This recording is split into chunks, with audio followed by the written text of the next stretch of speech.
Today we're going to look at center of mass and conservation momentum and what happens when they're combined. And we're going to look at this textbook example of someone in a canoe. In this case, we got a kid in a canoe. They decide they don't want to sit in the back, they want to sit in the front. So they get up and they start walking in the canoe. Bad idea, by the way. But they have good balance and they make it all the way to the other seat. So they started at this location and they ended at this location. And the question asks, how far does the canoe move relative to the dock? So as the kid moves forward, the canoe's got to move back in order for momentum to be conserved.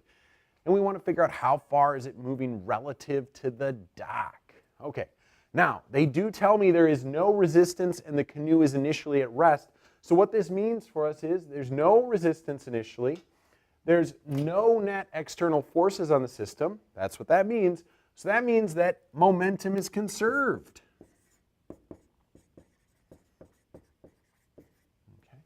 And not only is momentum conserved, I'm talking about the center of mass momentum because it is a system that I want to look at. And so this is kind of the different look at this is, yes, you could talk about the momentum. So if the kid starts walking at like 1 meter per second, how fast is the canoe moving the other direction? But we're going to look at this as a center of mass type problem. So not only is this true, if this is true, my momentum of my center of mass is going to be the same. And so what that means is the momentum of my center of mass starts out at 0, so that means it's going to end at 0 as well. Okay, we'll put some units on those, kilogram meter per second. All right. So what this means for me is my momentum at the start is 0, so that means my velocity of my center of mass is also 0. So that means that my center of mass location is a constant. All right, this is the thing we're looking for. We work through all of that if-then statements to get to that idea that the center of mass is a constant. So if I thought of my center of mass of my kid being here, the center of mass of my boat being here, the center of mass of the canoe would be somewhere right about here. And I'll put a little flag on the dock to represent the XCM.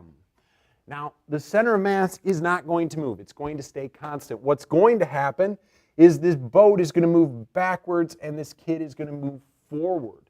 And so at the end, we might have a situation where maybe that boat's now over here. Draw it real fast here for you. And the kid's standing here. But you'll notice that the center of mass is still in the same location. So now I have my boat here, my kid here, but my center of mass has not changed. Okay? But I do want to know how far has the boat moved from this position to this position? Or how far is this? That's my question mark. Okay, so how do we solve one of these? All right, so here's the trick. What do we want to know that moved? In our case, we want to know the canoe. So that's important. We are going to find the center of mass relative to the center of mass of the canoe. So the center of mass of the system relative to the center of mass of the canoe. All right, so let's think about this. So I have my canoe center of mass here. I have my kid here, so that's the kid. This is the canoe. And somewhere in the middle is XCM, some distance away from the center of mass of the canoe. This is what I want to figure out. Okay? I'll just call it X for now. All right. So I do know that the child is how far from the center of the canoe? Well, the center of the canoe is going to be halfway in here, so 1.5 meters because it's the center of the canoe. The canoe is totally 5 meters long, so 2.5 meters is in the center. Subtract off a meter, we get 1.5. So that means when I'm thinking about my point mass, center of mass, so XCM is going to be the mass of the kid, M1 times 1.5 plus M2, the mass of the canoe, times 0, all divided by M1 plus M2. Plug in our numbers, and what do we get?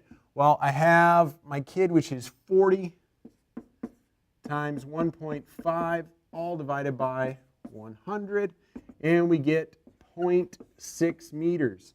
So what that means for me is that this distance, I wish I had some more colors here, this distance here is 0.6 meters. Now, the second step is we got to find what's the center of mass of the canoe to the center of mass again at the end. Now, the nice thing for us is there's a lot of symmetry here, so we don't have to figure it out again. It's just going to be 0.6 again. But we could figure it out again if the kid walked like a little further on this end than that end.